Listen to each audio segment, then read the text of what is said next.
talk about pedals a little bit. So this sustain pedal will hold the sound. And in fact, I'm going to show you what the inside of the piano is like. So let's take a look.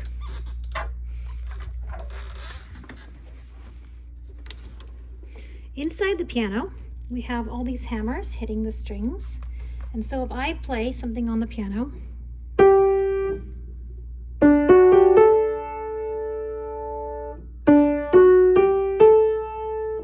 and I let it go, you can see that that little damper with the red line on it comes and stops the string vibrating. All right? And so what happens when I press down my pedal, watch this, I'm not going to play anything, but watch the pedal. You see that? All of the dampers are being pulled off the strings. So I'm going to play, and I'm going to put the pedal down, and so all of those strings can keep on vibrating. So that's really neat. And anything else I play keeps on going, even if it's messy.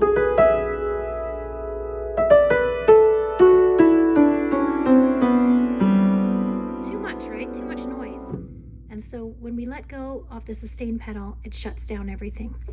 So what we need to do when we are learning to pedal is to learn how to use the hand and the foot in conjunction. When I play, something is sustaining the note.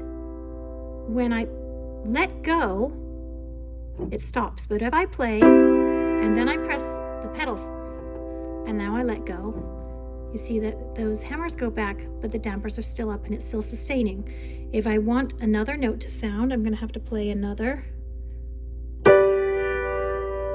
And then my pedal will press down again. So in order for you to see it in action, I want you to see my foot and my hand at the same time. Let's see if we can do this.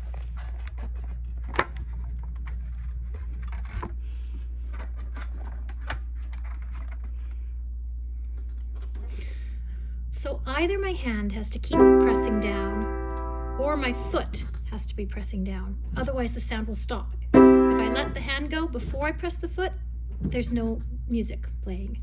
If I press the pedal, look, I'm going to transfer to foot and hand can come off. So think of it as taking shifts working.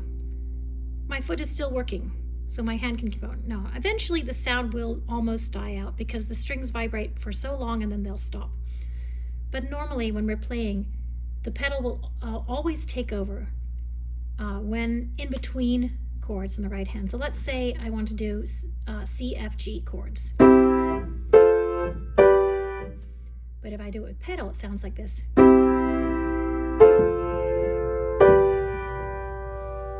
We have to have the right coordination. So watch this.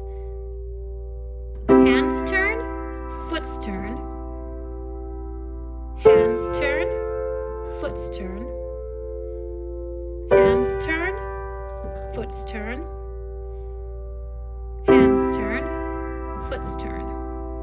So I want you to practice that together. Let's do that together now.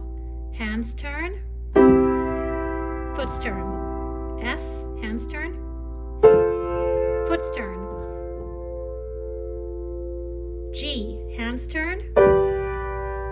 Foots turn comes first and then your hand can come off. And go back to C, hands turn. Foots turn, hand off. F, hands turn, foot off. Foot on, hand off. Hands turn, foot off. Now foots turn, hand off. One more time. We're going to play C in the hand, foot off. Now foot on, hand off. Hand on, foot off. Foot on, hand off. G, hand on, foot off. Foot on, hand off. And let go. Now the reason that I can wait as long as I want. When the foot is on, I can wait as long as I want to do the hand. But when the hand goes down, the foot needs to come off almost right away, because If I don't, you sustain all of those notes, including the old chord. So watch this. Noisy, right? That's not what we're going for. So my foot, as soon as my hand is in position, the foot has to come off. And then it can go back, right back on again.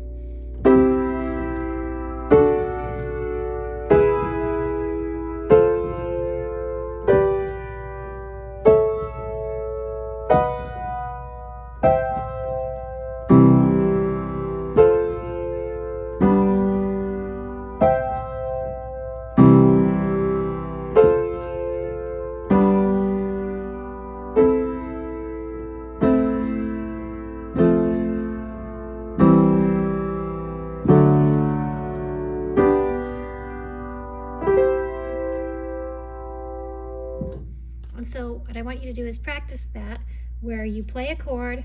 Let's just stay in the key of C, practice with C, F, and G. Or you can go up the scale, and if you go up the scale, this is kind of level 2. You will hear when it's muddy, when you do it wrong, because either one, you'll have two playing at the same time, and that won't sound good, or you'll have a break, and you'll realize there's a silence in between, and that won't sound good. So that's something you can practice like that.